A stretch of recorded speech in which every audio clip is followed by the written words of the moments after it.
So hats are de rigueur. This is actually Bolivia, but again, this was the boys' dormitory at a Quaker church in Bolivia. And I think, some of the Quakers who are coming from Bolivia saying, well, we're going to something, it's very expensive, can't we arrange our own kind of accommodation? So friends, when they travel to places, will either, these are straw mattresses, have a straw mattress on the floor, or they will take a tent, a bit of canvas, and sleep under that. So we've got to be very aware of what we consider to be, basic, might be luxurious and out of the price range of friends from Peru, and even more so, Bolivia has the lowest income per capita of South America. So do friends bear that in mind as we're there. Okay. This was the most basic accommodation. This was the first church that Inela planted in Bolivia. So it's just over the border from Peru. It's just near Lake Titicaca, and this was my bedroom. So again, that just put some straw down, a sleeping roll, and I'm quite happy to sleep in those conditions. We had a long debate about this because there were no toilets. There was a clinic, which I think Rachel, the Irish Friends, had helped fund, which had a sign saying it had been funded by friends from Ireland, and they wouldn't open their doors and let us use their facilities. So there are often jealousies between friends in Bolivia, where there are lots of different organisations, not so in Peru. So, what are we going to eat? If we were Quakers in Peru, around Lake Titicaca, or this is one of the local markets in Puno, up by the lake, and I went there with Noé, who is the clerk of the local arrangements committee, and what you can see here is chuño. It's dried potato, freeze-dried. It's so cold up on the altiplano that you can put your potatoes out to dry, and they basically freeze-dry. There are two different kinds. There are white ones and black ones. Some you put in the water, and some you leave to dry on land. Without chuño, a lot of Andean Quakers sort of don't feel they've had a proper meal. So we have quite a lot of tubers, lots of different kinds of potato and chuño in the diet. Okay, Peru, especially in the part of Peru we're going to be, it's quite close to more tropical parts. So from Bolivia, but particularly from Chile, you will get a good range of fruit and vegetables. So they don't come that far, but they tend to come from down on the coast in northern Chile, or they tend to come from the more tropical areas. So there's a good supply of fruit there. This we often have for breakfast. It's a soft cheese that's made, has to be eaten sort of just after it's made. So one of the things that we had to ask with the youth pilgrimage was to have protein for the young people, because breakfast was often just stodge. So we often had this kind of cheese, or we'd have eggs, and then of course you have various, so there's quinoa, there's rice, and potatoes. So there's a lot of carbohydrate which you need in it. And this was a shared meal at the home of one of the friends near Ilave, shared outside in the middle of winter. In the sunshine, it's fine. It's when you go inside you get cold. And various different things that you can eat with your hands. So that was a family meal, and there we are enjoying. There's Manuela, but there's a shared lunch for you. How about that for your meeting, shared lunch? This is a little church near Lake Titicaca, not far from Ilave, in a small community called Garcia. And I went there with 5 of the pilgrims, and we had a service which was in English, Spanish, and Aymara, and then we had a shared lunch. So you roll out your cloth. It's mainly potato that goes in there. We took, I can't remember, something neat, because I didn't eat it, I remember. And you share and eat with your hands. So friends, one of the good things to take with you, I know we'll be in a hotel, it'll be different, but one of the ways we kept the pilgrims, from having too many stomach upsets was by having hand sanitizer with you. I think it's a really, really useful thing to do. You don't always have access to water. Again, I'm not saying hotel, but it's a useful thing to do. So if you are perhaps a bit more affluent, this is a source of protein that you will get in Peru, it's guinea pig. Okay, so the pilgrims were asked who would like guinea pig, and some people tried it, but not everybody. So they're easy to raise. They're nutritious. So there we are. Okay, if you're up to that, that's something you may like to have. I'm sorry, I don't know how the guinea pig got in there between the churches.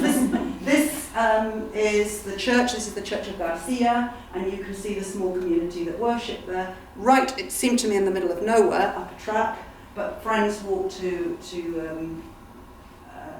services on a Sunday morning and to other activities during the week. So a small community, delighted, and there's the lovely interior of that church.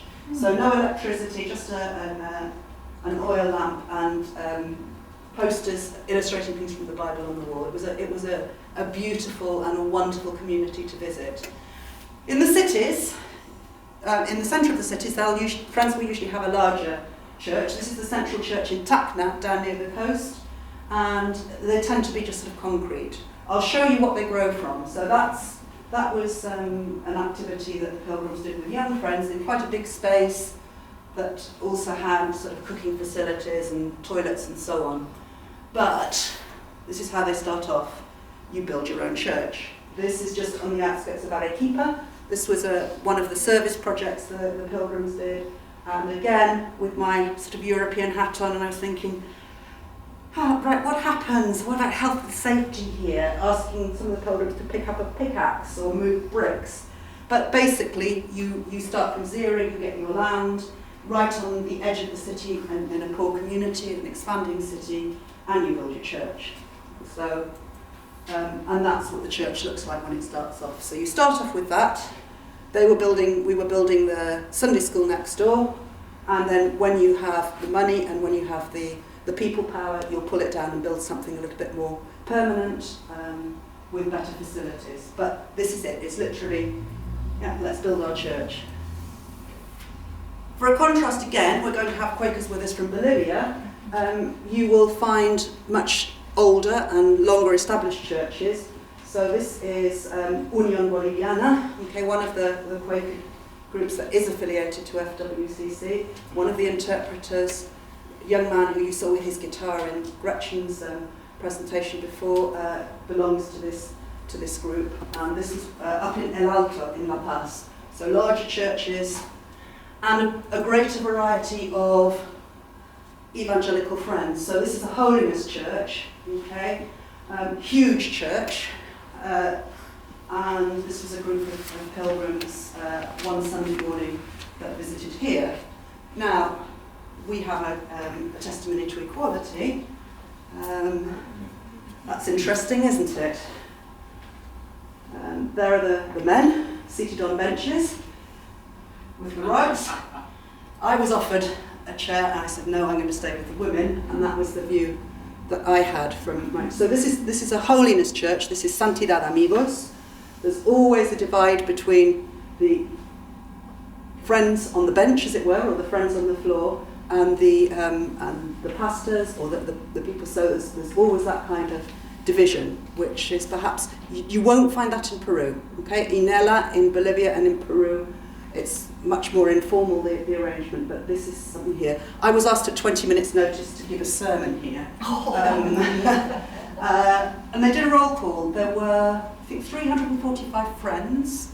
And I think there were 15 babies, and there were a lot of young people. So some Bolivian friends are used to worshipping in large communities.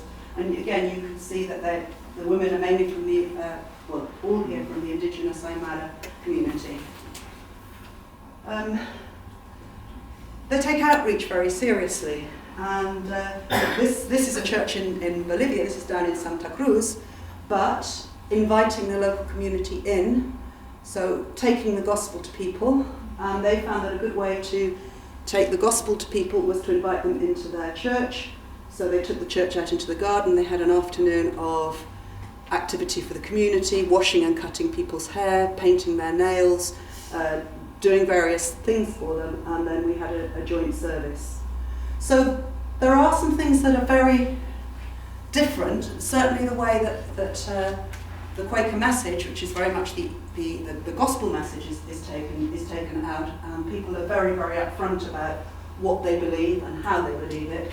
But one of the things that I think unites us is friends in Bolivia and Peru would talk about the fruits of the Spirit. So they'd think about Paul's fruits of the Spirit. And we might talk about our testimonies. And this young friend who was an evangelical worker with gangs in Santa Cruz had this wonderful T-shirt. So honesty, peace, humility, and simpleness, simplicity. So there are points where we can reach out to each other, but there are also points on which we're very, very different.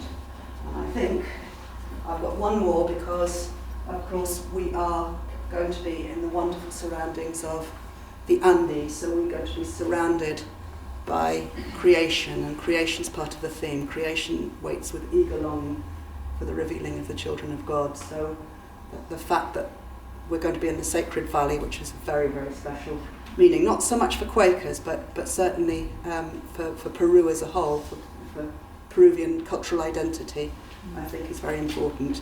I probably missed lots of things there. I probably said far too much, but I'm quite happy to answer questions later. We've gained a bit of time, so we could have a couple of questions now. Anything burning that anybody wants to ask at this point before